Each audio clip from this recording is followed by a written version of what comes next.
September 1944. A military transport truck rumbled down a dusty Iowa road, carrying something the local farmers never expected to see. 32 enemy soldiers who, just months earlier, had been firing weapons at American troops across the Atlantic. These weren't hardened criminals being transported to prison. They were German prisoners of war, and they were about to become the unlikely saviors of America's wartime harvest. What happened next would change everything these men believed about their enemy and reveal one of World War II's most overlooked ironies. But before we get into this incredible story, hit that subscribe button and let me know in the comments where you're watching from. Your support keeps these forgotten stories alive. By 1944, America faced a crisis that had nothing to do with bullets or bombs. Across the heartland, crops were rotting in fields. The war had drained rural communities of their workforce. Young men were overseas fighting. Factory jobs in cities paid better than farm work, pulling away those who remained. From Iowa to Texas, from California to Georgia, farmers watched helplessly as their harvest seasons approached with nobody to bring in the crops. The solution came from an unexpected source: the hundreds of thousands of Axis prisoners accumulating in POW camps across the United States. The Geneva Conventions allowed prisoners to be used for agricultural labor, and America desperately needed hands in the fields. What nobody anticipated was how profoundly this arrangement would impact both the prisoners and the communities that reluctantly welcomed them. When Corporal Ernst Floater first stepped off the truck in rural Nebraska, he couldn't believe what he was seeing. Ernst had been a devoted member of the Hitler Youth before joining the Wehrmacht. He'd been taught that America was a weak, culturally inferior nation held together by greed rather than genuine strength. But as he looked around at the sprawling farms, the modern equipment, the sheer scale of agricultural production, something didn't add up.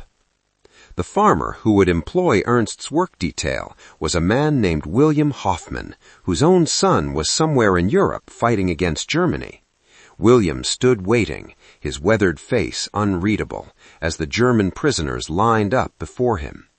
The first words William spoke set the tone for everything that followed. "Gentlemen, I know you didn't choose to be here, and Lord knows I'd rather have my boy home helping with the harvest, but we've got corn that needs picking, and you need work. You give me an honest day's labor, I'll make sure you're treated fair and fed well. That's the deal." Ernst had expected anger, maybe cruelty. Instead, he got straightforward terms and a firm handshake. The labor was genuinely demanding. Harvesting corn by hand in the Nebraska heat was backbreaking work. The prisoners worked from dawn till dusk, their hands blistering, their muscles aching from unfamiliar exertion. Many had never worked on a farm before. They were soldiers, factory workers, clerks, not agricultural laborers. But William Hoffman and the other local farmers did something the prisoners hadn't anticipated. They worked right alongside them. The 60-year-old farmer was out in the fields every day, demonstrating techniques, correcting mistakes without anger, sharing water during breaks. In the first lunch break, Mrs. Hoffman brought out food for the work crew. The prisoners stared in disbelief at what they were served: thick sandwiches on fresh bread, fried chicken, potato salad, fresh vegetables, lemonade, and pie for dessert. A young prisoner named Klaus Werner spoke up in halting English. "Mrs. Hoffman, this is too much food. We are prisoners." Eleanor paused, her expression softening. "Son, my boy is somewhere in France right now. I pray every day that if he's hungry, somebody shows him kindness. You're far from your mothers and your homes. The least I can do is make sure you don't go hungry while you're working our land." Ernst watched Klaus's face transform. The certainty, the ideology, the propaganda, all of it seemed to crack just a little in the face of simple human decency. As weeks turned to months, the German prisoners encountered the same pattern on farm after farm throughout the Midwest and South. Fair treatment, abundant food, basic respect. And everywhere they went, they witnessed something that shattered their understanding of America. The productivity was staggering. Single-family farms in Iowa produced more grain than entire collectives back home. The mechanization, even with wartime shortages, was decades ahead of what they'd known. The Hoffman farm alone shipped enough corn to feed thousands. One evening, Ernst sat in the prisoner barracks writing a letter he knew would never be sent, trying to process what he was experiencing. He wrote, "We were taught that Americans were soft and undisciplined, that their mixed society made them weak, but I have never seen such efficiency. These farmers organize themselves better than our military units. They argue about everything, politics, religion, farming methods, yet somehow they produce more than societies where everyone must agree. I do not understand it, but I cannot deny what I have witnessed." A fellow prisoner, a former factory manager named Otto, had been reaching similar conclusions. "Do you know what troubles me most?" Otto said. "Back home, we were told our industrial capacity was superior. But I've read their newspapers. I've seen the numbers. America is producing more steel, more vehicles, more of everything than all of Europe combined. And they're doing it while feeding their prisoners better than our own soldiers eat. How did we ever think we could win this war?" Not every interaction was smooth. Some prisoners remained defiant, clinging to their beliefs. Some American communities were openly hostile, understandably bitter about enemies working their land while their sons fought overseas. Guards maintained strict rules, and the prisoners never forgot they were captives. But something remarkable happened in many places. People started to see each other as human beings. William Hoffman began teaching Ernst about crop rotation and soil management. Ernst, who had studied engineering, helped repair broken farm equipment using improvised solutions. They would spend evening hours discussing farming, family, and carefully avoiding the war itself. When William's son Robert was reported wounded but recovering in a field hospital in Belgium, Eleanor broke down. Ernst, who'd been working near the house, heard her crying and stood awkwardly nearby, unsure what to do. Finally, he spoke. "Mrs. Hoffman, I am glad your son lives. My brother serves on the Eastern Front. Every day I do not know if he still lives. This war has caused too much grief for all mothers." Eleanor looked at this young German soldier, tears streaming down her face, and saw not an enemy, but another mother's son, far from home, and equally caught in the machinery of war. December 1944 brought an experience that would stay with the prisoners for the rest of their lives. POW camps across America allowed special Christmas observances, but in many rural communities, something extraordinary happened. Local churches collected gifts for the German prisoners. Families who'd lost sons in the war nevertheless contributed scarves, books, writing materials, and small comforts. On Christmas Day, delegations from nearby towns arrived at camps bearing these offerings. Ernst opened his package to find a hand-knitted scarf, a bar of soap, writing paper, and a note that read, "To the German soldier, Merry Christmas from the Anderson family. Our son Tom is somewhere in Germany. We hope someone is showing him mercy this season. May this war end soon, and all our boys come home. God grant you peace." Ernst sat on his bunk, holding that note, and something inside him broke. These people's son was in Germany, possibly facing Ernst's own former unit, yet they'd taken time to make a gift for him. It contradicted everything he'd been taught about Americans being selfish and cruel. Around the barracks, other prisoners had similar reactions. Grown men wept. Hardened soldiers questioned everything they had believed. The propaganda that had seemed so convincing in training camps in Germany crumbled when confronted with the reality of American generosity. As 1945 progressed and news from Europe grew worse for Germany, the prisoners struggled with conflicting emotions.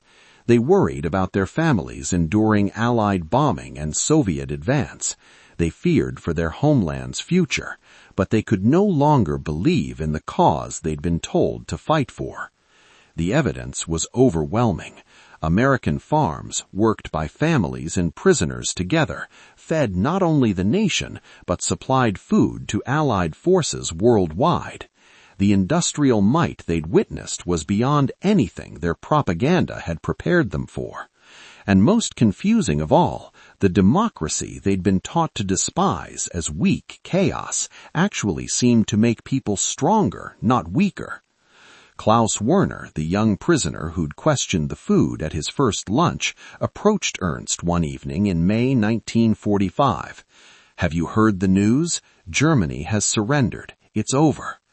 The two men sat in silence. Then Klaus spoke again, his voice barely a whisper. "Ernst, I am ashamed, not of being captured or working these farms. I am ashamed that I believed the lies. These Americans we were taught to hate, they've treated us better than our own officers did. They've fed us better than our own army fed us. And their whole time, their sons were dying fighting against us.